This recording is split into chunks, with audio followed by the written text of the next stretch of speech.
Hello everyone, welcome to Feel Fit 24/7. Thank you so much for your amazing response. इस बार का हमारा पोल जो है उसका सवाल था कि क्या मल्टीविटामिन्स, B12, कैल्शियम और D3 ये आपका वेट बढ़ाते हैं या नहीं बढ़ाते। तो दोस्तों ये तो हम सभी जानते हैं कि ये चारों चीजें vitamins and minerals different kinds of, calcium आपकी बोन्स के लिए, B12 आपके सेल रिजुविनेशन और बहुत सारी और चीजों में काम आता है, और D3 जो है वो आपकी बोन हेल्थ को अच्छा रखने में काम आता है। तो इनके लेवल्स बॉडी में ऑप्टिमम होने चाहिए, ये आई फील आप सभी एग्री करेंगे। यस, इनके सारे लेवल्स बॉडी में ऑप्टिमम होने चाहिए, और अगर आप ब्लड टेस्ट करवाते हैं तो उससे आपको पता भी चल जाएगा। लेकिन क्या अगर हम ये ले रहे हैं तो इनसे हमारा वेट गेन होता है या नहीं गेन होता है, या आज मैं बहुत लकी फील कर रहा हूं अपने आप को कि eventually I met my mentor mister Rajat Goyal, the legend himself, champion of champions. तो मैंने ये सवाल उनसे पूछा और आई एम रियली प्राउड कि मैं अपने चैनल से उनका जवाब आपके साथ शेयर कर पा रहा हूं।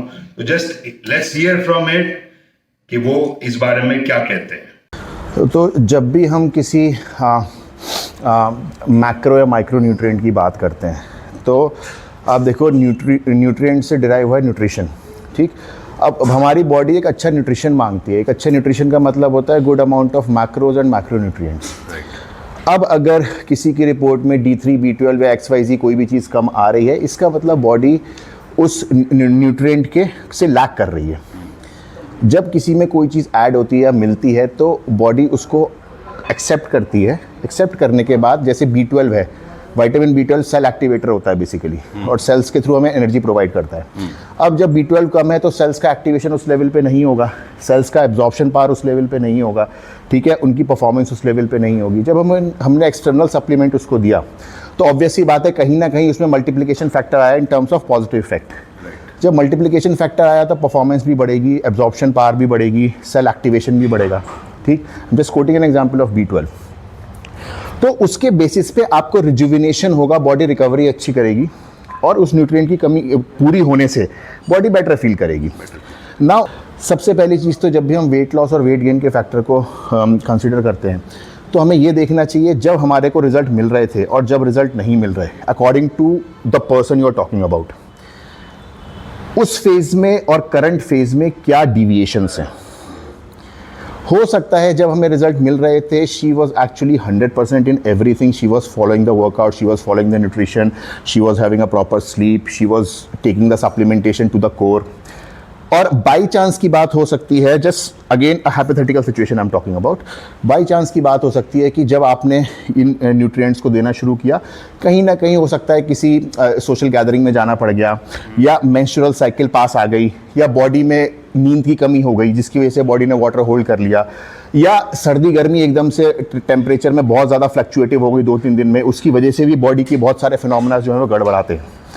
तो जब भी हम कोई भी कंक्लूसिव इवेंट पे या कंक्लूसिव चीज़ पे आते हैं तो हमें ये देखना चाहिए कि हमारे पहले के और अभी के फैक्टर्स में क्या फ़र्क है। लोग ये चीज़ भूल जाते हैं, ठीक है। वेट गेन और वेट लॉस ही आइडियली, जैसे हम हमेशा ही बोलते हैं, एक जरिया नहीं है फिटनेस लेवल को अचीव करने का। फिटनेस का मेन मकसद ये है कि हमारी बॉडी में जो भी चीज़ नेचर ने दी है वो प्रॉपरली फंक्शन करे और हमारी बॉडी के न्यूट्रिएंट्स पूरे रहें।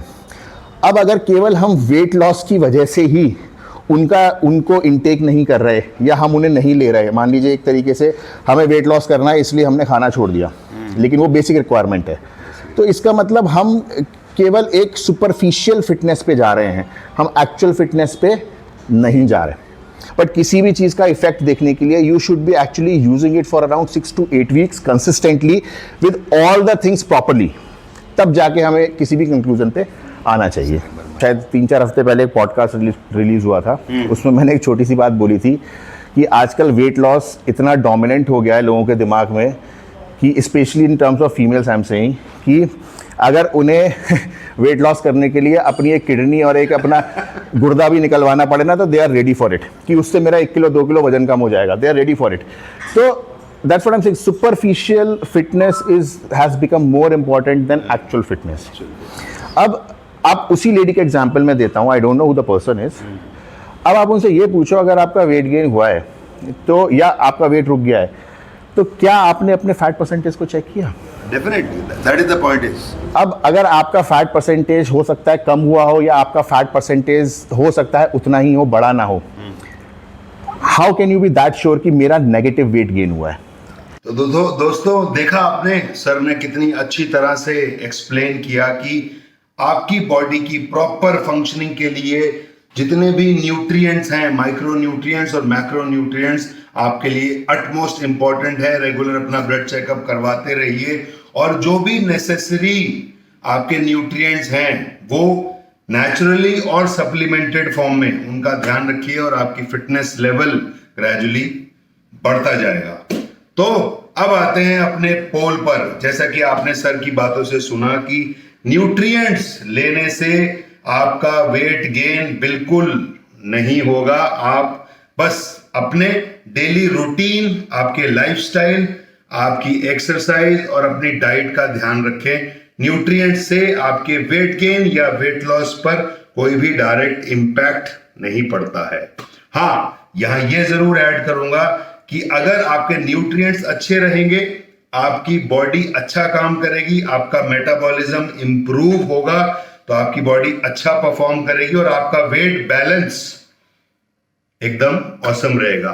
तो अब बारी आती है हमारे विनर की. आज इस बार का जो क्लोजेस्ट आंसर दिया है वो हमारे विनर है मिस्टर शिवम मंगल. कॉन्ग्रेचुलेशन शिवम, आपका गिफ्ट हैम्पर आप तक जल्दी पहुंच जाएगा. Thank you so much for so much love and stay tuned. Take care.